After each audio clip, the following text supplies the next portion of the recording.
یہ صدائے حریت جموں کشمیر ہے۔ کشمیر اپڈیٹ کے ساتھ ابن سلام۔ سنگم اسلام آباد میں لوگوں نے بھارتی فوج پر حملہ کر دیا۔ ایک پولیس آفیسر نے اس کی تصدیق کرتے ہوئے کہا ہے کہ علاقے میں 3 راشٹریہ رائفلز کے اہلکار مرہما گاؤں میں تلاشی آپریشن کر رہے تھے تو علاقہ مکینوں نے ان پر حملہ کر دیا۔ پھل کی صنعت سے وابستہ کشمیری تاجروں نے ایک بار پھر دہائی دیتے ہوئے کہا ہے کہ ان کے پھل سے لدے ٹرکوں کو سری نگر جموں شاہراہ کے مختلف مقامات پر روک کر بھتہ مانگا اور نہ دیے جانے کی صورت میں کئی روز تک روکے رکھا جاتا ہے، جس سے پھل خراب ہو کر یومیہ کروڑوں روپے کا نقصان ہو جاتا ہے۔ ایک تجزیاتی رپورٹ میں کہا گیا ہے کہ فسطائی مودی حکومت نے کشمیریوں پر بھارتی مظالم میں بے پناہ اضافہ تو کر لیا ہے، مگر وہ کشمیریوں کو زیر کرنے میں قطعی طور پر ناکام ہے۔ رپورٹ میں عالمی طاقتوں اور اداروں کے بیانات اور اقوام متحدہ کی سلامتی کونسل میں 1 سال سے بھی کم عرصے میں مسئلہ کشمیر پر 3 بار ہونے والی بحث کا حوالہ دیتے ہوئے کہا گیا ہے کہ بھارت اب فوجی محاصرہ اور مواصلاتی ناکہ بندی مسلط کر کے کشمیریوں کو خاموش نہیں کرا سکتا، کیونکہ ساری دنیا مظلوم کشمیری عوام کے لیے آواز اٹھانے لگی ہے۔ Kashmir university of science and technology کی طرف سے کی گئی ایک تحقیق میں تصدیق کی گئی ہے کہ مقبوضہ علاقے کے 95% نوجوان دفعہ 370 کی منسوخی کے خلاف ہیں۔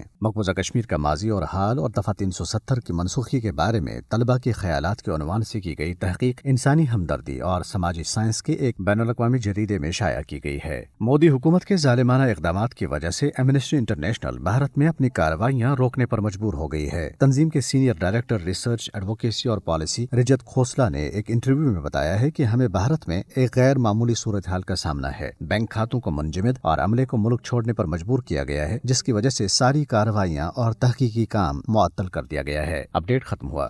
غیر قانونی طور پر بھارت کے زیر قبضہ جموں کشمیر میں جبری نظر بندیوں اور فوجیوں کی طرف سے طاقت کے وحشیانہ استعمال کے بارے میں انکشافات کرنے اور دہلی فسادات جیسے واقعات کی تحقیقات کے بارے میں سوالات اٹھانے پر مودی حکومت نے ایمنسٹی انٹرنیشنل کو بھارت میں اپنا کام روکنے پر مجبور کر دیا ہے۔ انسانی حقوق کی تنظیموں کو نشانہ بناتے ہوئے ان کے بینک کھاتوں کو منجمد کر دیا گیا، جبکہ عملے کو ملک چھوڑنے پر مجبور کیا گیا۔ ایمنسٹی انٹرنیشنل نے گزشتہ ماہ جاری کی گئی ایک رپورٹ میں کہا تھا کہ بھارت کے دارالحکومت دہلی میں فروری میں ہندوؤں اور مسلمانوں کے درمیان ہلاکت خیز مذہبی فسادات کے دوران پولیس نے انسانی حقوق کی سنگین پامالی کی۔ اس سے قبل اگست میں جموں کشمیر کی خصوصی حیثیت کو غیر قانونی طور پر منسوخ کرنے کے 1 سال کے مکمل ہونے کے موقع پر ایمنسٹی نے کشمیری نظر بند سیاسی رہنماؤں، کارکنوں اور صحافیوں کی رہائی اور علاقے میں تیز رفتار انٹرنیٹ سروس سمیت مواصلاتی نظام کی بحالی کا مطالبہ کیا تھا۔ 2019 میں امریکی خارجہ امور کی کمیٹی کے سامنے گواہی دیتے ہوئے کشمیر میں جبری نظر بندیوں اور طاقت کے وحشیانہ استعمال کو اجاگر کیا اور بھارت میں اختلاف رائے کو دبانے کی بھی مذمت کی۔